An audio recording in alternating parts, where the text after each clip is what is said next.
guys, yan. And for today's video, I'm gonna do my everyday makeup routine or my usual makeup routine or kapag may gusto akong puntahan or kailangan puntahan na madalian lang, ganon. So if you wanna know how I do my makeup routine, then please keep on watching. So the first thing that I do is I use this Badescu facial spray in Rosewater, and pang second bottle ko na to. Super nice niya sa akin. Nakaka-glow siya ng skin. Ayun yung secret. Para glowy skin kayo. So, spread ko lang. And then, the next product, syempre, yung BB cream ko, which is the Belo. Nagbi-BB cream lang ako kapag usual makeup or, yun, kapag everyday makeup. Ganun. So, of course, before you touch your face, you need alcohol. Spray lang ako. Ayaw naman natin ng germs. Ayaw naman natin ng germs sa mukha. Siyempre, sanitize muna before touching your face. Ang pangat naman kung hindi pantay. So nice. Wait lang po. Food delivery. Wait.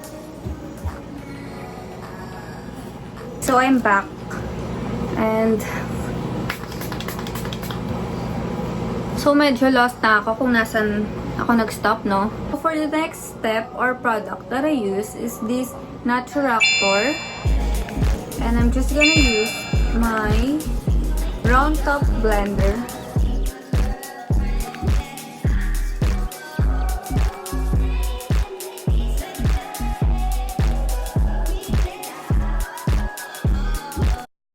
So I'm just gonna blend all over my face. And then after that, I use my MAC for powder. And next is contour. And this is the Hoola Benefit. So, konti lang yung ilalagay ko.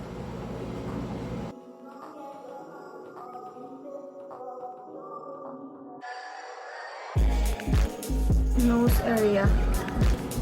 So, I also use this as my eyeshadow. Para may contour effect lang yung eyes ko.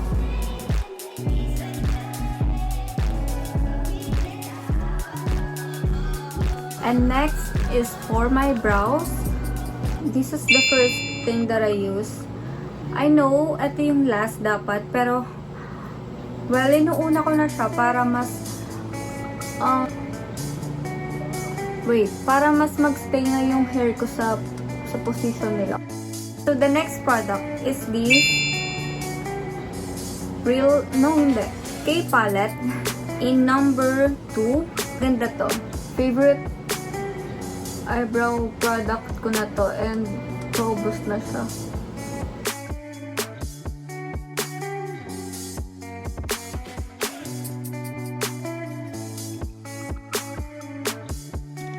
So, hindi pa yan, girl. Ayusin natin siya.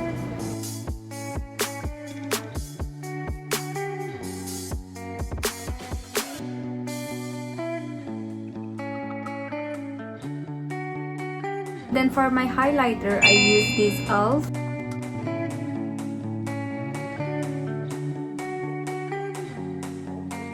So, for my usual makeup, madalang na lang ako mascara. Pero for this video, mag-mascara tayo.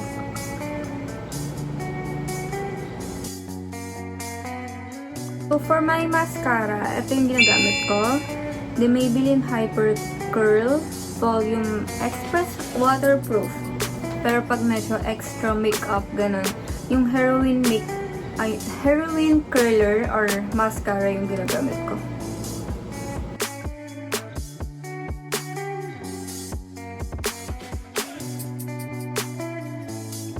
Medyo messy lang yung sa kabila, pero okay na yan.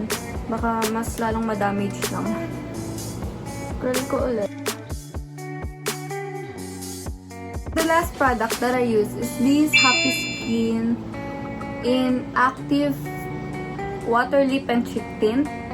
And super ganda neto. So, hindi pa ito yung last product ko kasi may lip gloss pa ako and I love using that one kasi basta gumukhang healthy yung lips ko. I also use this as my cheek tint. Mas gusto ko itong ginagamit na cheek tint kasi watery siya kaya yun, madaling i-blend. And konti muna.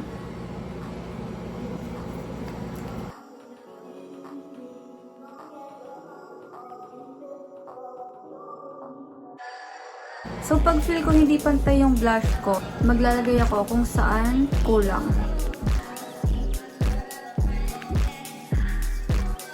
And for the last product is this Fenty Beauty lip gloss.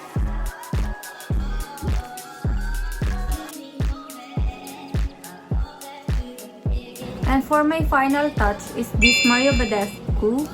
And yun, ginagawa ko siyang setting spray na rin. Super nice kasi. I don't know kung ako lang yun or every time na ginagamit ko to, na-enhance niya yung oily ng high points ng face ko. I also love the MAC setting spray, Max Fix Plus. Pero ito talaga yung the best for me. Well, Badescu, baka naman. Joke lang. And yun, naglalagay lang ako kung konti. Ulit. And dito rin sa inner corner ng eyes ko. Para mukhang alive lang yung eyes ko. And we're done with my makeup routine. This is my usual look. Kapag may time akong mag-makeup ng ganito, kapag gusto ko ng glowing skin or natural lang, ganun. Kapag simple makeup lang, ito yung ginagamit ko or ito yung ginagawa akong makeup. And I hope you enjoyed this video. Please give me a thumbs up and subscribe on my channel for more videos to come. Wow!